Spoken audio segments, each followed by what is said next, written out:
믿음으로 전진합시다 라는 주제로 하나님 말씀 증거하겠습니다. 한 인디언 노인이 손자에게 삶에 대해 가르치고 있었습니다.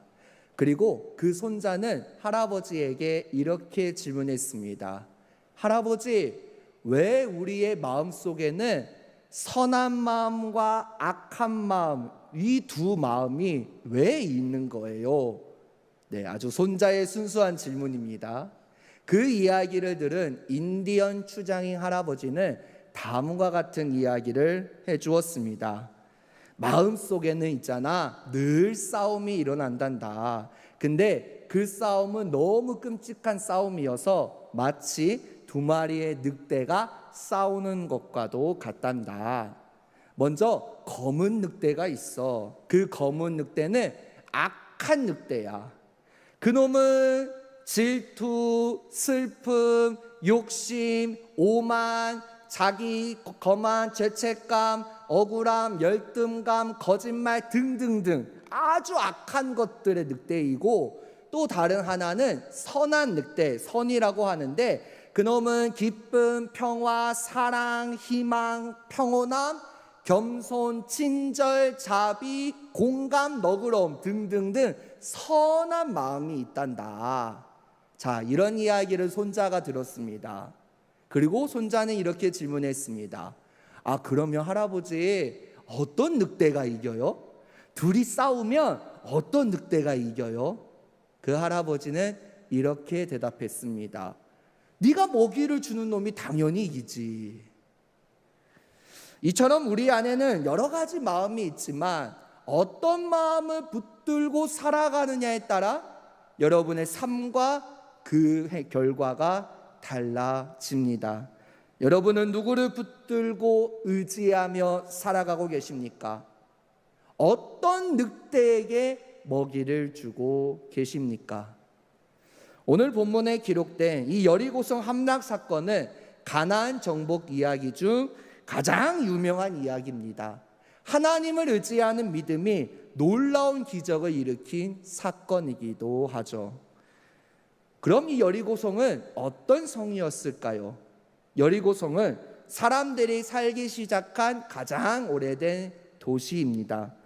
예루살렘에서 북동쪽으로 약 30km 떨어진 지점에 위치한 이 여리고성은 가나안 성읍들의 중간 규모 도시입니다. 특히 가나안의 출입구를 지키는 성으로 알려져 있습니다.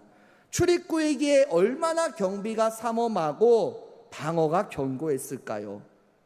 정상적인 작전으로는 정복이 어려운 성이었습니다. 가파른 경사지의 정상 부분에 위치하여 성 밖으로 큰 바위와 갖가지 장애물들이 약 35도 각도로 놓여져 있어 지면적인 방어벽 구실을 했습니다. 특히 성벽은 이중벽이에요. 내성은 외성보다 거의 2배 이상 두터웠다고 합니다. 그 두께가 무려 오늘날의 4차선 도로의 폭과 같다고 합니다. 특별히 요새화된 중요 부분은 높이가 7.5m에 두께가 6m를 훨씬 넘어 웬만한 공격에도 끄떡하지 않는 성입니다. 요즘으로 치면 최첨단 방어시설로 무장한 요새인 것이죠. 이런 요새가 어떻게 전쟁도 없이 침략도 없이 무너질 수 있었을까요? 이 여리고성 사건을 통해 하나님께서 오늘 우리에게 주시는 음성을 듣고자 합니다. 이스라엘 백성들이 요단강을 건너 본격적으로 가나안 땅을 정복하고자 하였을 때 먼저 싸운 곳이, 먼저 정복한 것이 바로 여리고성입니다. 당시 여리고 성읍은 앞서 말씀드린 대로 가나안 민족들 가운데서 요새지로 잘 알려진 곳으로서 방어가 너무나 철저했습니다. 이중으로 성벽을 쌓아서 마치 강철로 성벽을 쌓은 것과 같이 튼튼한 성이었습니다. 그 성을 이집트에서 나와 광야를 돌다가 새로운 시대를 맞이한 이스라엘 백성들이 과연 어떻게 정복할 수 있었을까요? 본문 1절 말씀입니다. 이스라엘 자손들로 말미암아 여리고는 굳게 닫혔고 출입하는 자가 없더라. 아멘. 분명 그들은 두려움을 느낄 수밖에 없었고 머뭇거릴 수밖에 없었습니다. 이러한 상황 가운데 지도자 여호수아는 모든 이스라엘 백성들에게 하나님의 말씀을 선포합니다. 본문 2절 말씀입니다. 여호와께서 여호수아에게 이르시되 보라 내가 여리고와 그 왕과 용사들을 내 손에 넘겨주었으니. 아멘. 내 손에 넘겨주었다. 이 말씀은요, 구약성경 히브리 원어로 보면 네가 반드시 승리할 것이다 라는 확신의 선언입니다. 누가 말씀하셨습니까? 하나님께서 말씀하셨어요. 받을 사람에게, 정복할 사람에게 이미 그 성을 내어준 상태를 의미하는 겁니다. 하나님께서는 준비된 이스라엘 백성들에게 여호수아를 통해 또다시 황당한 메시지를 주세요. 3절부터 4절 말씀 보시면 너희 모든 군사는 그 성을 둘러 성 주위를 매일 한 번씩 돌되 엿새 동안을 그리하라. 제사장 7은 양각 나팔을 잡고 언약궤 앞에서 나아갈 것이요 7째 날에는 그 성을 7번 돌며 그 제사장들은 나팔을 불 것이며. 아멘. 하루에 몇 바퀴씩입니까? 한 바퀴씩. 마지막 날의 7일째는 몇 바퀴입니까? 7바퀴. 총 몇 바퀴를 돌았습니까? 하루에 한 바퀴니까 엿새 동안 6이죠. 7일째 7바퀴, 총 13바퀴를 돌았습니다. 성 둘레가 거의 한 600m에 불과하니까 느긋하게 돌아도 20분에서 최대 1시간 정도밖에 걸리지 않는다는 겁니다. 얼마나 많은 사람들이 성을 돌았는지는 모르지만 그리 시간이 길진 않았을 것입니다. 근데 여러분, 저는 여기서 주목하고자 하는 부분이 있습니다. 여리고성을 도는 행렬을 한번 살펴보고자 합니다. 여리고성 행진 행렬을 자세히 살펴보면 다음과 같습니다. 먼저 선봉부대가 돌아요. 그리고 그 뒤에 나팔을 든 7제사장이 돕니다. 그리고 그 뒤에 언약궤를 들고 돕니다. 그리고 그 뒤에 후미부대가 돈다는 것이죠. 행진하는 부대의 중심에 무엇이 있습니까? 나팔 든 7제사장입니까? 아닙니다. 언약궤입니다. 왜 그들이 언약궤를 들고 돌았을까요? 하나님께서 말씀하셨으니까. 그럼 왜 하나님께서 그렇게 말씀하셨을까요? 하나님의 언약궤는 하나님의 임재를 상징합니다. 이스라엘 백성들은 아무 생각 없이 그냥 여리고성을 돈 것이 아니라 우리 아버지 그 하나님을 최고의 지휘관으로 모시고 돌았다는 의미입니다. 여러분, 여러분의 인생에서 중요한 것은 여러분의 삶 가운데 중심이 누구냐는 거예요. 여러분의 삶 가운데 중심에 하나님께서 계십니까? 하나님이 여러분의 삶 가운데 중심이 되셔서 여러분을 인도하고 다스리고 계십니까? 아니면 여전히 내가 중심이 되어서 내 마음대로 살고, 물질이 중심이 되어서 돈만 생각하며 살고, 가족이 중심이 되어서 하나님보다 가족을 더 우선시 여기고, 학업이나 취업이 중심이 되어서 예배보다 그것을 중요시 여겨서 혹시나 예배를 소홀히 하고 계시지는 않으십니까? 다시 한번 질문 드립니다. 여러분의 삶의 중심에 하나님이 계십니까? 오늘 1절부터 14절 사이에 법궤, 언약궤, 여호와의 궤는요 무려 10번이나 기록되어 있습니다. 강조하고 있다는 거예요. 그만큼 하나님의 궤, 언약궤를 강조하고 있습니다. 그만큼 그들은 하나님을 중심으로 모시고 양각 나팔을 불며 여리고성을 돈 것입니다. 이때 분 양각 나팔은요 바로 그림처럼 생겼습니다. 이스라엘 백성들이 전쟁에 나갈 때 부는 나팔이었습니다. 근데 이 나팔을 부는 여러 가지 의미들이 있습니다. 6가지 의미가 있는데 빠르게 말씀드리면 먼저 양강나팔은 하나님의 임재를 나타냅니다. 출애굽기 19장 16절과 19절 말씀입니다. 셋째 날 아침에 우레와 번개와 빽빽한 구름이 산 위에 있고 나팔 소리가 매우 크게 들리니 진중에 있는 모든 백성이 다 떨더라. 나팔 소리가 점점 커질 때에 모세가 말한즉 하나님이 음성으로 대답하시더라. 아멘. 하나님의 임재를 나타낸다는 거죠. 그 다음으로 소집이나 행동의 신호를 사용할 때 나팔을 붑니다. 민수기 10장 7절 말씀입니다. 또 회중을 모을 때에도 나팔을 불 것이나 소리를 크게 내지 말며. 아멘. 그리고 성경 여러 곳곳에서 이 양강 나팔을 부는 행위는 경고를 의미합니다. 에스겔서 33장 4절 말씀입니다. 그들이 나팔 소리를 듣고도 정신 차리지 아니하므로 그 임하는 칼에 제거함을 당하면 그 피가 자기의 머리로 돌아갈 것이라. 아멘. 그리고 기쁨을 표현할 때 사용합니다. 열왕기상 1장 34절 말씀입니다.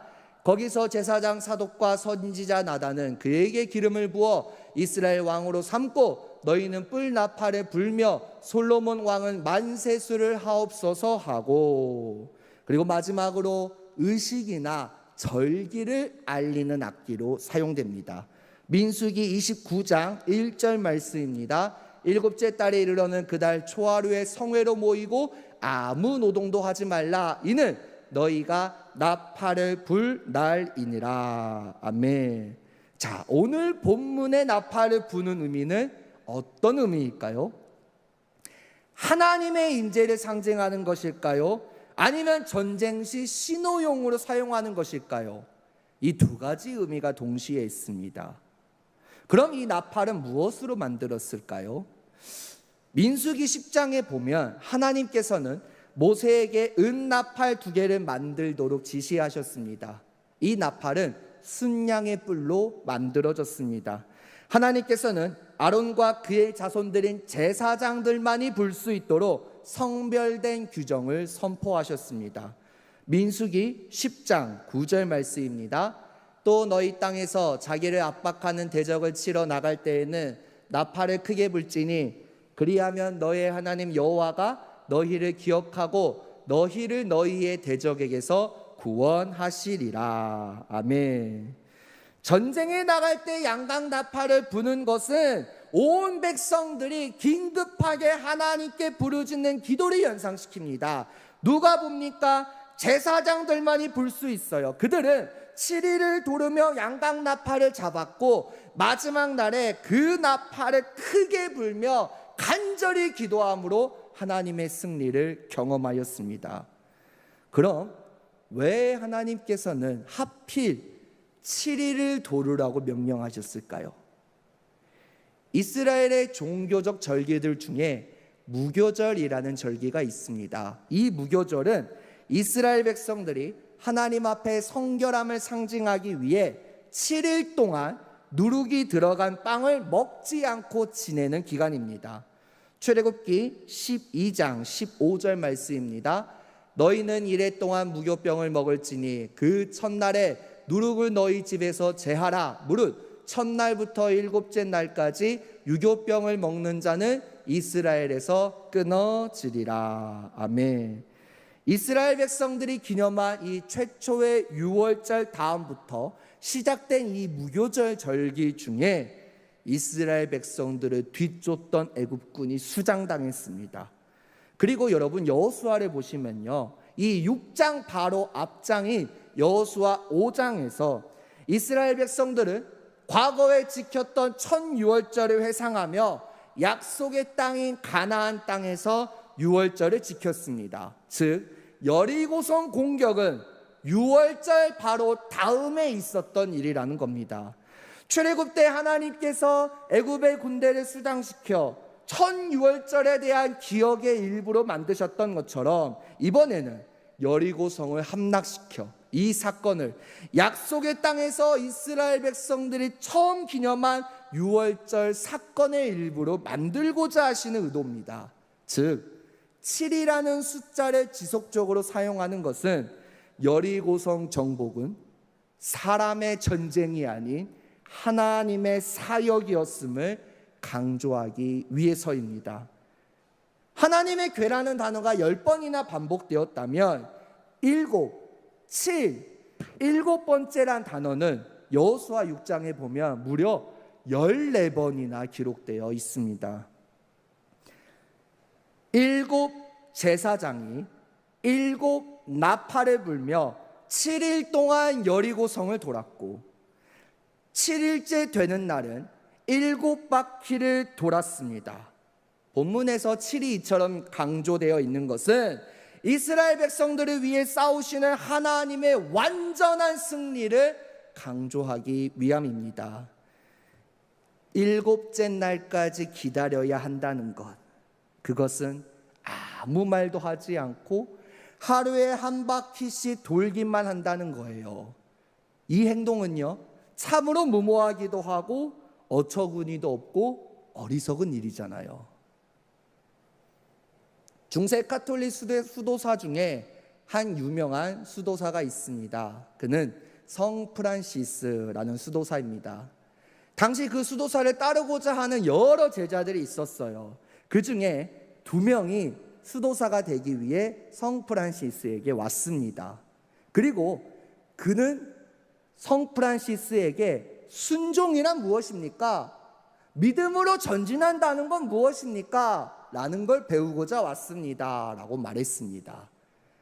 그리고 프란시스가 취한 명령은 우리가 생각하는 어떤 사람의 행동으로는 이해가 안 되는 명령을 했어요. 당시 왔던 2명이 농부였거든요. 자, 그렇다면 내가 알려줄게. 자, 배추를 땅에 심게. 근데 거꾸로 심게. 자, 2명이 농부라고 했습니다. 농부의 입장에서 그 말이 이해가 될까요? 평생 동안 배추를 심었던 사람이, 저 수도사라는 사람이 순종이란 무엇입니까? 믿음으로 전진한다는 건 무엇입니까? 라고 내가 배우러 왔는데 거꾸로 배추를 심으래요. 어떻게 잘하겠습니까? 한 사람은 농부였기 때문에 끝까지 자기 원칙을 주장했어요. 말도 안 돼. 저 성 프란시스는 믿음은 좋아, 신앙은 좋아, 근데 배추 심는 법은 모르나 봐 하면서 그대로 원래대로 심어요. 반면 다른 한 명은 그래도 수도사의 말씀이니까 뭔가 뜻이 있겠지 라고 하면서 배추를 거꾸로 심습니다. 자, 저녁이 되었습니다. 성 프란시스가 과연 잘 해내는지 궁금해서 찾아왔습니다. 한 농부는 자기 마음대로 원래대로 심었어요. 이게 원칙이니까, 이게 맞으니까, 당연하니까.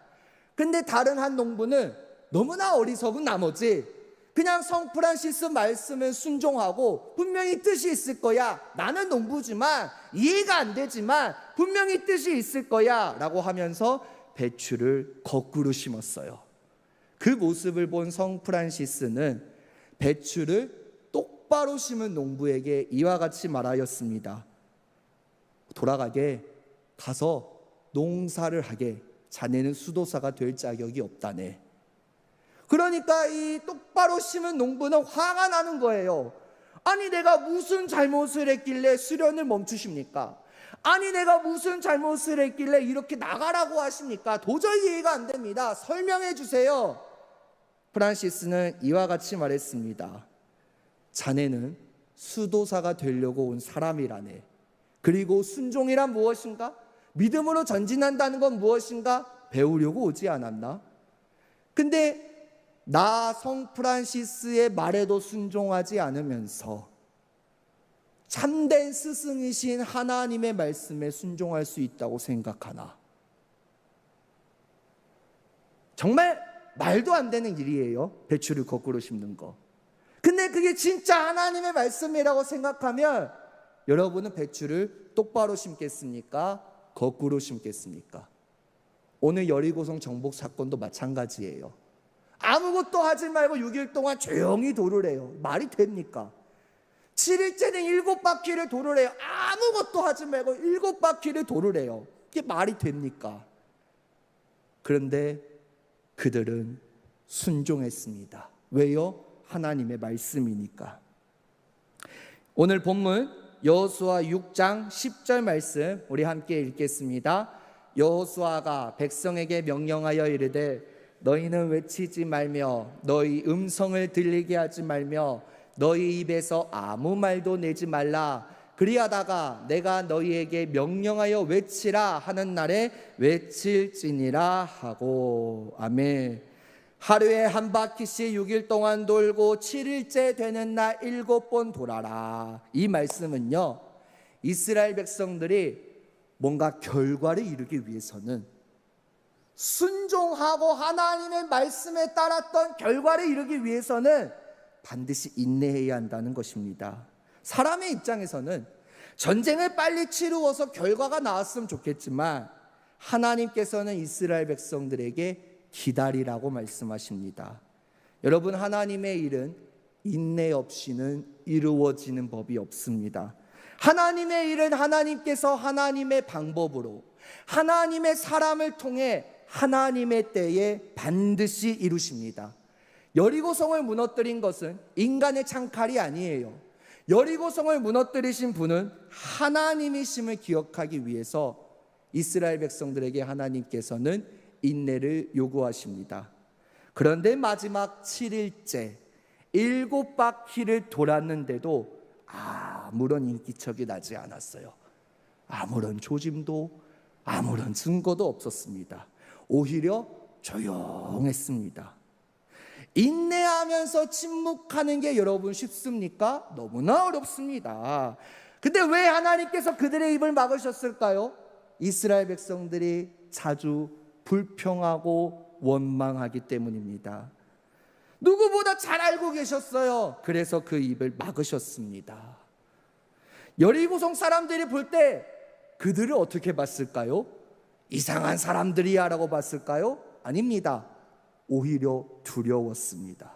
아무 말도 하지 않고 성을 6일 동안 돌고 7째 되는 날에 7바퀴를 돌고 아무것도 안 하는 거예요. 너무 무서운 거예요. 이러한 행적을 알고 가나안 땅을 향해 꾸준히 나아가던 이스라엘 백성들은 자기 조상들이 불평, 불만, 원망 때문에 하나님의 심판을 받았다는 걸 알았던 이스라엘 백성들은 일찍이 이미 요단강 동편에서 군사력이 강력했던 아모리 족속들을 향해 나아가서 물리친 적이 있습니다. 여호수아 2장 10절 말씀입니다. 여호수아 2장 10절 말씀에 이는 너희가 애굽에서 나올 때에 여호와께서 너희 앞에서 홍해 물을 마르게 하신 일과 너희가 요단 저쪽에 있는 아모리 사람의 두 왕 시혼과 옥에게 행한 일 곧 그들을 전멸시킨 일을 우리가 들었음이니라. 아멘. 더군다나 그들은요, 장마철을 맞이하여 강물이 불어났던 요단강을 하나님의 권능에 의해 물 한 방울 언약궤가 몸에 묻히지 않고서 안전하게 건너기까지 하였습니다. 그러한 놀라운 기적들을 본 그들이 여호수아를 통해 다시 한번 하나님의 음성을 들었습니다. 이스라엘 백성들이 그 말씀에 순종하면 성벽이 무너져 내릴 테니 모든 백성들은 뒤도 돌아보지 말고 그곳으로 각기 앞으로 올라가라고 말씀하십니다. 그리고 그들은 그 말씀대로 순종하였습니다. 하나님께서는 계속해서 마지막 날 축제의 나팔을 길게 불면서 드디어 백성들에게 큰 소리로 승리의 함성을 외치라고 명령하십니다. 본문 뒷절인 여호수아 6장 16절과 20절 말씀입니다. 7번째 제사장들이 나팔을 불 때 여호수아가 백성에게 이르되 외치라 여호와께서 너희에게 이 성을 주셨느니라. 이에 백성은 외치고 제사장들은 나팔을 불매 백성이 나팔 소리를 들을 때에 크게 소리질러 외치니 성벽이 무너져 내린지라. 아멘. 그들은 승리가 눈에 보이기도 전에 이미 함성으로 승리를 선언해 버렸습니다. 아직 이루어지지 않은 축복을 믿고 감사를 드리는 것, 아직 이루어지지 않은 축복을 믿고 축제를 벌이는 것, 바로 이것이 오늘 본문에서 말하는 믿음입니다. 성이 무너지기 전에 이미 그 성이 무너질 것을 확신하는 것, 바로 이것이 믿음이라는 거죠. 그들은 하나님의 말씀을 이해했기에 기적이 일어난 것이 아니라 도저히 믿을 수도 없는 상황과 환경 속에서도 그 말씀에 온전히 순종하였기 때문에 놀라운 기적을 경험하고 승리를 경험하였습니다.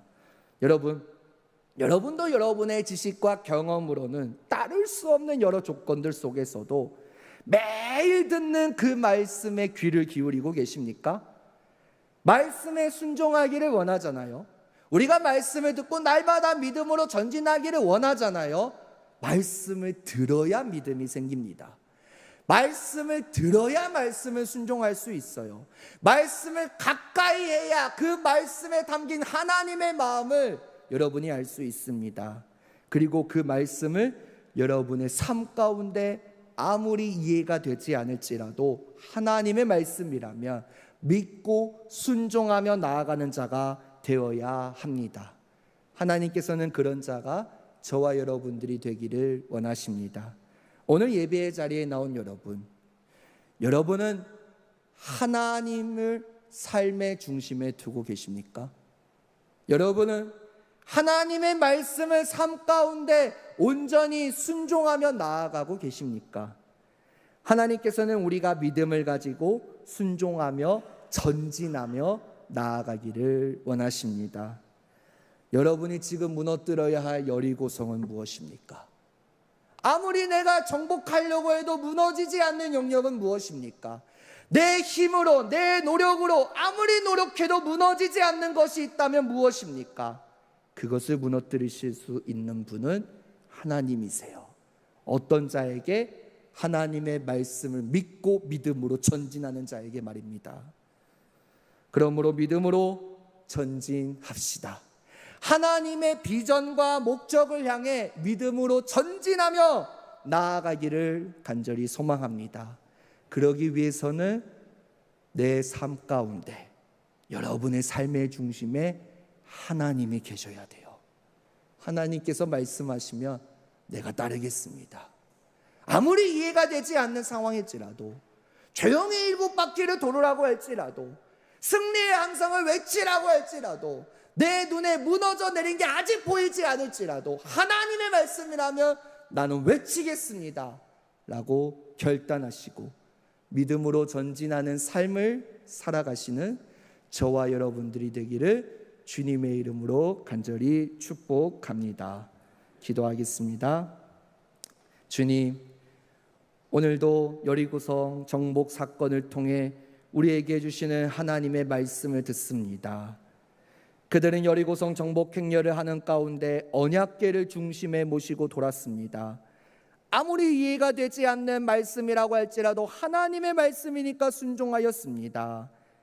오늘 말씀을 들은 사랑하는 우리 성도님들, 이 말씀 붙잡고 살아갈 수 있도록 주님 도와주시고 우리 성도님들의 삶의 중심에 하나님을 모시게 하시며 그 말씀이 하나님의 말씀이라면 온전히 순종하며 믿음으로 전진하며 나아가는 주의 자녀들이 되게 하여 주옵소서. 모든 것에 감사드리며